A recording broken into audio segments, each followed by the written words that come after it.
A simple shape, a span across space and time, and the single most influential form in Western civilization, perfected by the ancient Romans. It spans great rivers, takes us deep into the sea, and will enable us to live on other worlds. It's the basic building block in human history, finding its way into millions of structures for millennia. Now, the Arch, on Modern Marvels.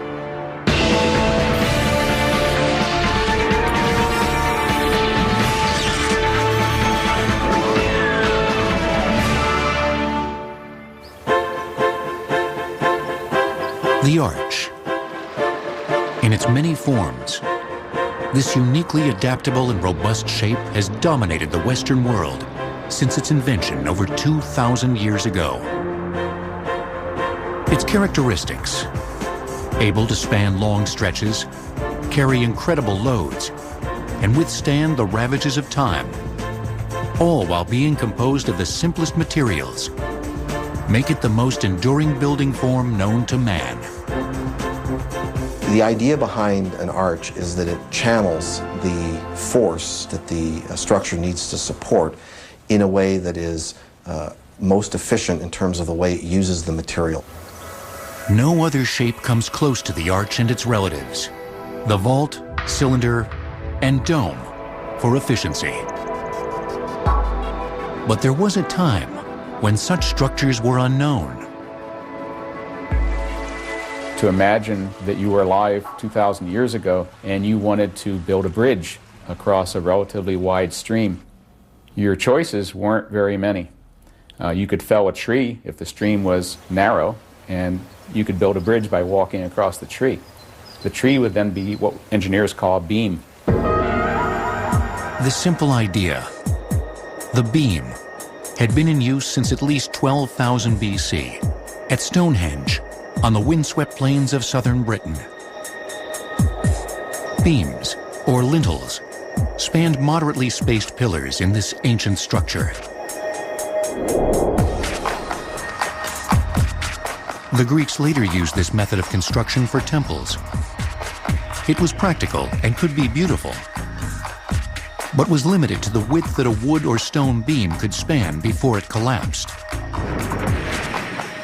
But somewhere, sometime in the ancient world, someone realized that there was a better way to build grand yet practical structures. Unfortunately, building materials in the ancient world had limitations, forcing early architects to be creative. The constraint that the Romans had to operate under was the availability of materials.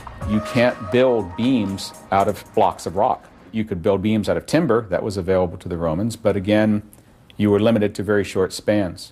So by necessity, they had to discover a new structural form, a shape, which would generate only compressive forces for which both rock and concrete were ideal materials. And the innovativeness of Roman engineers that discovered that the arch was the ideal form for that time and still is an ideal form for our time.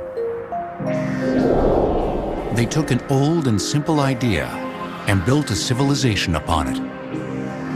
But what really makes this form so wondrous? The simple idea of the hanging chain really illustrates all of the main structural principles of an arch.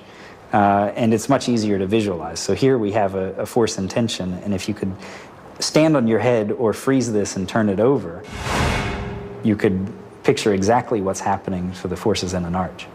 And again, the key idea is that this string, it never makes a mistake. It never lies and is always finding the pure tension form because the string can only carry tension. In the same way, a masonry structure is a material that doesn't lie and can only carry compression. The arch can carry enormous weight and is purely a compression structure. That is, it can withstand pressure. The more force that's applied, the more compressed the arch becomes. On the other hand, if you apply tension to it, it loses its strength rapidly. As the legs of the arch begin to spread, the arch can collapse. The secret of stability in arch design is to contain the forces, or the line of thrust as it's called, within the arch. As we move supports around, The arch can adjust to these different movements and can adapt with new internal forces. And the key, really, or the magic, is that they can carry so many different possible loadings. And as the ground moves, the arch quite happily adjusts to it. It's in equilibrium, it stands. We can find a line of forces through one. As long as the line of force is contained inside the structure of the arch, or terminates at the arch supports, it can stand practically forever. But if the line of force moves outside the arch because of increased loads or changes in shape, it will fail. The Romans understood this. It's a tribute to the fact that the Roman engineers knew about how their structures could redistribute forces even after they become damaged. Arches come in all sizes, shapes, and styles. The classic Romanesque arch is a semicircle, built of stone or concrete. The Gothic arch from the 12th to 15th centuries has a pointed crown, allowing for more open spaces. Other arches include the basket handle arch, popular in Britain, which allowed a very broad opening. And in the East, overextended or Moorish arches appeared, with less structurally sound but unique-looking forms. Although an arch's primary purpose is to support a load, its shape invited artistic innovations. As arch design progressed, the use of stone became a highly refined craft. The placement of stones, and especially the keystone, became a personal statement of the designer. A keystone is the last stone placed in a traditional arch. It's the stone that locks the arch into place. Keystones were traditionally made larger and more important looking than the other voussoirs or arch stones. But surprisingly, this was largely a cosmetic choice.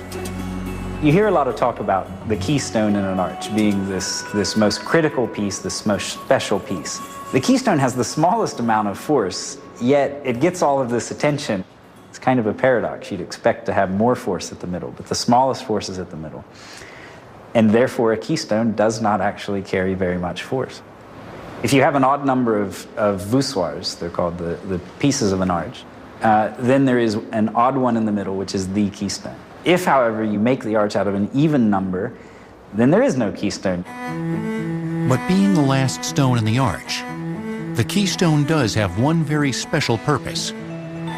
Without it, the arch will fall down.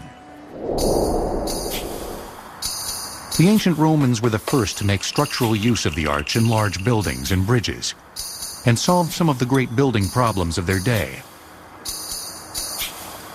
But other obstacles remained. Another great challenge that the Roman engineers faced was how do you carry water over long distances, and particularly over valleys. And you see these enormous structures, several tiers high. And in their aqueducts, they typically began with larger spans at the bottom and went to smaller and smaller spans at the top to reduce the amount of material at the top. And also because a smaller arch is more stable than a longer span arch. They're very stable, and then they load the bigger arches near the base of the aqueduct. And those arches are made stable by the surcharge of all of the arches above them. The Pont du Gard aqueduct in France is almost 1,000 feet long and 160 feet high, with arches on the bottom level ranging from 50 to 70 feet wide and 65 feet high. The uppermost arches are only 10 feet wide and 28 feet high. The purpose of an arch is twofold: to change direction of applied force, number one, and number two, to make sure that the forces that are now going in a different direction are in compression.